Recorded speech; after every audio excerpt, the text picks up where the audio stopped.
성기가 지난번에 태국 방콕에서 열린 북한 선교 통일 컨퍼런스를 다녀왔는데요. 짧게 좀 보고하는 시간을 갖도록 하겠습니다. 잠깐만요. PPT 좀 조정하고요.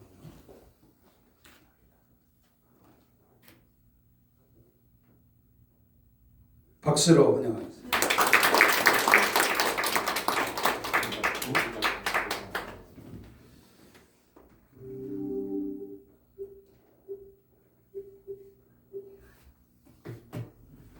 네, 할렐루야. 지난주에 제가 이제 태국 방콕에서 북한 선교를 하고 왔는데요. 제목은 같이 따라해 볼까요? 우리의 소원은 복음 통일입니다. 우리의 소원은 복음 통일입니다. 네, 태국 방콕에서 했던 북한 선교를 발표하겠습니다. 네, 목차는요 7가지인데 이제 태국과 북한이라는 나라를 소개하고 또 평화 통일의 방법은 복음 통일입니다. 그리고 북한 선교 사역의 방법과 또 방콕 한인연합교회에서 들은 강의와 간증이고 또 태국 여행 및 관광과 소감 또 마지막으로 출처 및 참고 문헌입니다. 먼저 태국이란 나라는 동남아시아에 있는데 이제 수도는 방콕이고 언어는 태국어를 쓰고 종교는 국교가 없는데 이제 소승불교라고 합니다. 상좌부 불교가 94%니까 불교 국가라고 봐도 되고 이슬람교가 5%고 우리 기독교가 0.9%이고 힌두교가 0.1%입니다. 그리고 이제 거기 태국에서 했던 북한 선교 이제 북한이란 나라 조선인민민주주의 공화국에 대해서도 알아봤는데 이제 수도는 평양이고 언어는 조선어를 쓰고 종교는 국교가 없어서 국가 무신론으로 나오고요. 무종교가 64.3%, 민족 종교가 16%, 천도교가 13.5%, 불교가 4.5%, 기독교가 1.7%라고 합니다. 네, 평화 통일을 꼭 해야 되는데 이 평화 통일의 방법은 복음 통일입니다. 이제 북한 선교 사역을 하면서 가장 힘이 되는 말씀입니다. 우리가 알거니와 하나님을 사랑하는 자 곧 그 뜻대로 부르심을 입은 자들에게는 모든 것이 합력하여 선을 이루리라. 로마서 8장 28절 말씀입니다. 통일의 방법의 경우의 수는 참으로도 많습니다. 이제 흡수 통일, 적화 통일, 평화 통일 등이 있는데 가장 좋은 통일은 복음 통일을 위해서 평화 통일을 만드는 겁니다. 그러니까 복음 통일을 하면서 평화 통일을 만들자라는 논리인데 이제 북한 선교의 가장 큰 뜻이 복음 통일입니다. 이제 통일부랑 통계청 발표를 보시면 알겠지만 탈북자 수가 매년 수만 명으로 계속 증가하는 지금 상황입니다. 그러면 우리가 해야 할 일이 무엇일까 생각을 해봤는데 이제 탈북민들에게 예수님을 전하고 복음을 전해서 하나로 이제 통일하고 우리 국민으로 받아주는 겁니다. 그리고 북한은 절대적인 가난으로 경제적 위기와 어려움이 지금도 분명하게 있습니다. 어느 정도로 심각하냐면요. 북한의 어린이와 청소년들이 이제 밥을 먹지 못해서 일어나지를 못하는 거예요. 계속 누워만 있는 거예요. 밥을 못 먹어서요.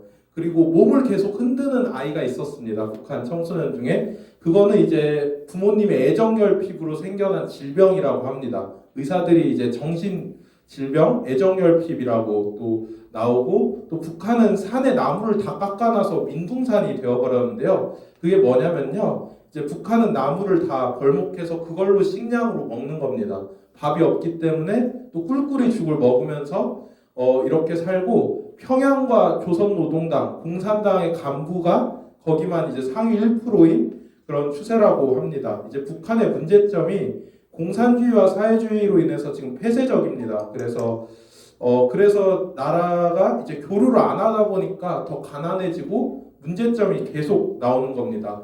그래서 이제 생각한 해결 방안은 남한의 우수한 경제력과 기술로 통일을 해서 발전을 시켜야 된다는 거죠. 왜냐하면 북한의 지하 자원이 엄청나게 많이 있기 때문에 금광이나 이제 자원들이 굉장히 우수한데 이거를 방치하지 말고 우리 기술력으로 이제 통일이 된다면 이제 통일은 대박이다라고 신창민 명예교수님께서 이제 말씀을 하셨어요. 그래서 통일을 하면 우리나라가 10대 넘은 이제 5대 강국이 될 거다라고 분명히 경제학적이고 논리적으로 분석해서 말씀을 하셨고요. 또 북한의 우상숭배와 독재 정권이 얼른 종식이 돼야 된다는 거죠. 문제점이 이제 김일성, 김정일 동상이 3만 개가 넘는다고 해요. 북한 내부에. 거기에 절을 하고 있는 거예요. 굉장히 말도 안 되고 또 북한 주민들의 간증과 입장을 의하면 그 북한 동상이 이제 동으로 만들어졌대요. 지하자원으로 만들어서 그것만 녹여도 먹고 살 길이 있다는 거죠. 네, 이렇게 이제 일정으로 나갔어요. 글로벌 복음통일 미션 컨퍼런스인데 한 일주일 정도 했습니다. 방콕 한인연합교회에서 했고 또 우리랑 같은 또 성결교회였습니다. 네, 그래서 탈북자 매년 증가해서 이렇게 모임을 또 가졌어요. 이렇게 많은 인원들이 이제 미국 시애틀이랑 워싱턴 DC에서 이제 북한 선교를 위해서 왔고 탈북자 선교 사역부터 가장 빨리 해야 된다는 거죠. 가장 급하고 중요하고 독일의 평화 통일 방식을 먼저 본받고 배워야 됩니다. 그래서 독일도 분단의 상징인 베를린 장벽이 허물어졌다는 거죠. 독일도 이제 이탈 주민들이 많았다는 거죠. 그래서 탈북민들이 우리나라 생활에 잘 적응하고 하나로 품어야 됩니다. 그리고 평화 통일 이후에 대한민국의 모습도 상상하고 준비합시다. 이제 어떻게 북한 선교를 했냐면 이제 북한을 위해서 먼저 다 같이 모여서 기도회를 했습니다. 북한을 위해서 먼저 기도합시다. 원수를 사랑하라는 예수님의 말씀을 기억합시다. 북한의 우상숭배와 김정은의 독재 정권이 무너져야만 합니다. 그리고 북한에도 교회들이 많은데 다시 회복되고 부흥할 수 있도록 기도합시다. 네, 이제 강의와 간증이 이렇게 들었는데 탈북자들이 직접 나와서 북한의 실상과 현실을 잘 알려주고 탈북하는 과정도 이제 생생하게 전해서 들었고 북한의 일상생활과 군사, 정치와 이념도 알아가고 북한의 언어와 역사, 북한 사람의 특징도 배웠고 그리고 또 벨국제학교 이용남 교장 선생님의 성경교육과 5차원 전면교육도 유익했고요. 이면수 목사님의 북한 선교 이야기가 가장 인상 깊었습니다. 박지혜 작가님의 북한 그림과 작품도 명작입니다. 다니엘 기도에 나온 온성도 목사님의 탈북자들을 돕고 기도하는 모습도 남았고요. 샛별 예술단의 찬양 공연과 국악 공연도 정말 좋았습니다. 중앙대학교 신창민 교수님의 통일은 대박이다도 지성이 쌓였습니다. 네, 이렇게 강사님들과 직접 사진을 찍었는데요. 첫 번째로는 우리 교회 직접 와서 북한 선교 책을 이렇게 알려주신 박상원 목사님 위원장님이시고요. 옆에는 이제 벨국제학교 충남 논산에서 하고 있는 5차원 전면 교육과 성경 교육을 이제 강의해 주신 이용남 교장 선생님이고요. 또 아주 중요한 또 주인공들을 만났는데 이제 중앙대학교 학부장, 경제학부 학부장님을 지내신 우리 신창민 박사님께서 통일 대박 완성의 길을 이렇게 책으로 또 만드셨고요.